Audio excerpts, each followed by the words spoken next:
a scientific institution working with institutions such as NSET that are experts in that region as far as earthquake risk is concerned. We're learning from them, they're learning from us, and in the end of the day, the community benefits no matter what. See, Nepal is located in a highly active seismic zone of the world. We have witnessed devastating earthquakes in the past. Our history for the last 750 years, we have had more than 9 episodes of earthquakes that have shook Kathmandu with intensities greater than 9 and 10. So the hazard is high and the risk is also high. The vulnerability is increasing. The work started with me going to Nepal, essentially, working very closely with NSET to actually try to understand the context of their risk, to develop a questionnaire that's based on the context, because that's one of the beauties of the SCORECARD type of approach, is you can contextualize it. So you can make it exactly to fit the specific community or country that you're trying to do the analysis in. We had a very successful workshop. The workshop was successful not only because participated in, not only people collaborated, but we found that the methodology of doing this workshop is new one. What was important was that this scorecard method, it allowed people to speak out. It encouraged people to speak out. Risk and resilience scorecard that's built upon a resilience management framework for earthquakes, essentially. So it's a multi-scale type of analysis. It's a multi-level type of analysis. When I say scale, I'm talking scale and geography. When I say level, I'm talking about various governmental levels. So it's geographic, but it also works with various levels of stakeholders from federal governments on down to the local and grassroots and community level. In fact, the process itself was so simple that you don't need to write anything, you just press the button, and the conventional practice we used to have is going through all the this paper questionnaire and thinking over it again and again.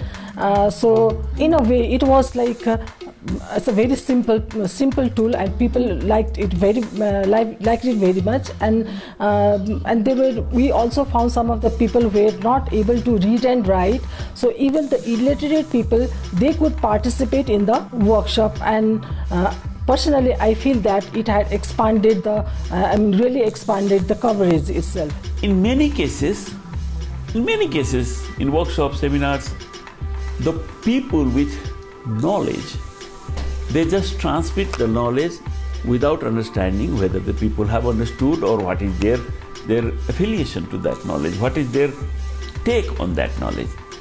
This method, the way I see it, is that it encourages participation. It encourages participation with full understanding.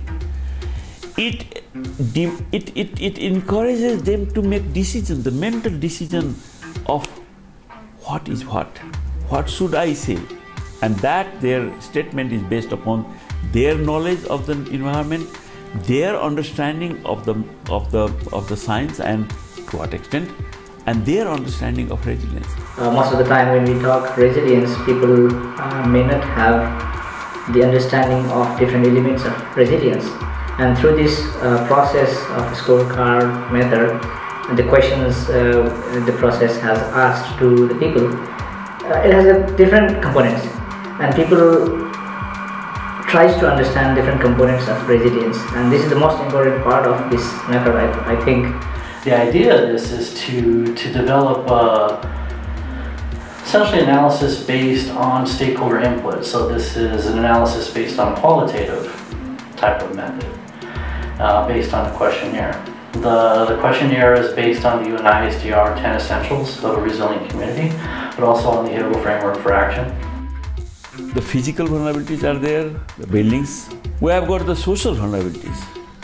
The fatalism prevail in the society, and with continuous economic problems and lack of development, the the social vulnerability is on the increase. Vulnerability like buildings and other infrastructures, but this was the first time that we were talking about the social vulnerability, and I think it was really appreciated by the municipality and as well as for the workshop participants. Developing Quake is as an integrated suite of tools. And so these are tools to measure the seismic hazard itself, to measure building damage and building loss, but without the measurement of seismic hazard, it's going to be very difficult to measure the building loss. And without understanding the people within the buildings that are the drivers for the loss, we're not going to understand the big picture. So I think no matter what, even with this scorecard type of approach, it's all interconnected. It's not all about the buildings. It's not all about the ground shaking. But we need modern science, modern understanding of seismic hazard, modern understanding of seismic risk, and how to prevent, how to reduce the risk, how to manage the risk.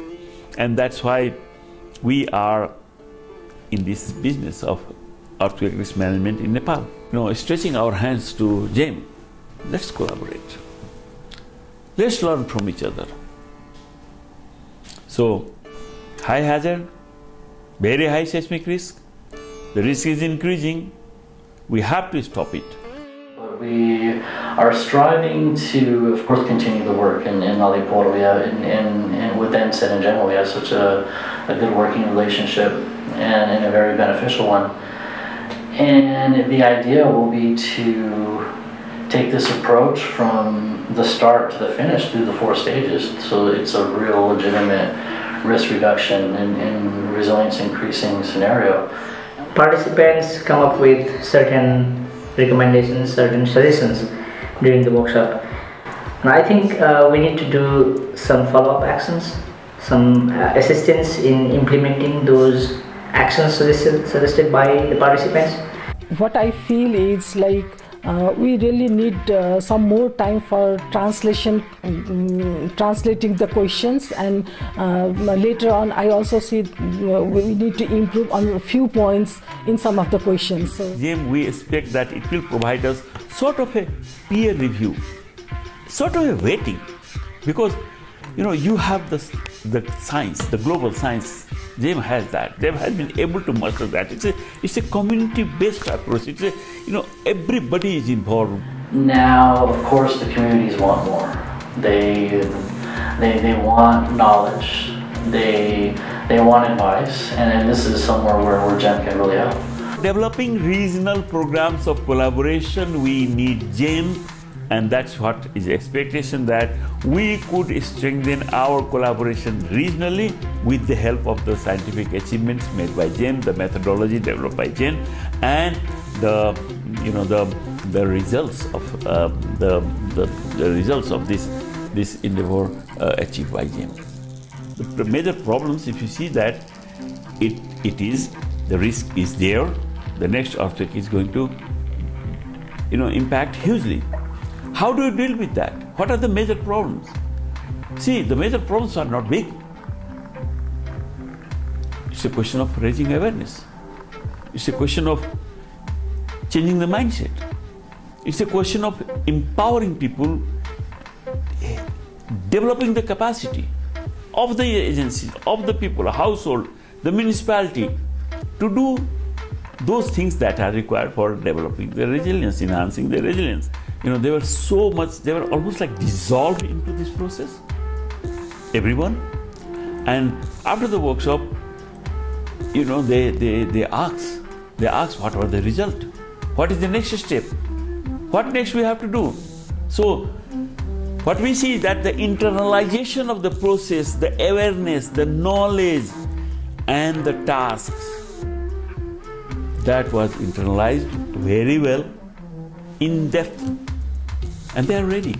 And we also administered the scorecard approach to various levels of the government. So, for example, you would have the head of the finance department, head of parks and recreation, community risk, urban planning, for example. Those who had a stake in earthquake risk were there. They have already started doing things. This questioning is already, you can say that half done. Internalization of knowledge is already freedom? We liked it very much, and the people in Lalitpur also liked it very much, and that's why we have now started using it in other projects, other processes also. For example, we are doing planning in the municipalities for building code enforcement. Yeah, I would say that NSET like this methodology. We have already, we are already using this methodology for our other projects like the nationwide building code implementation project in several municipalities. Now we are doing it more than 30 municipalities. So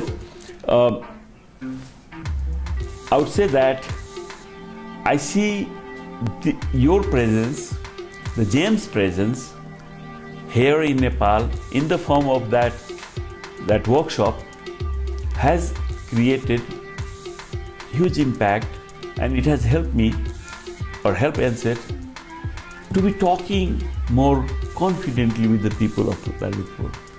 This is one thing, good thing, but it doesn't mean implementation. Implementation requires change of heart, and this workshop was quite helpful in changing the heart of the people. That's why we want to hold such workshop in so many different places in Kathmandu, at the municipal level, at the different wards level. There are 3 districts, and then also outside of Kathmandu. That's why, and this is one tangible thing that we need to do with GEM. We'll do things here. We need a bit of handholding at this initial phase from GEM, from you, and then we can replicate it. We can proliferate it in Kathmandu Valley, in Nepal, and in the region, I say.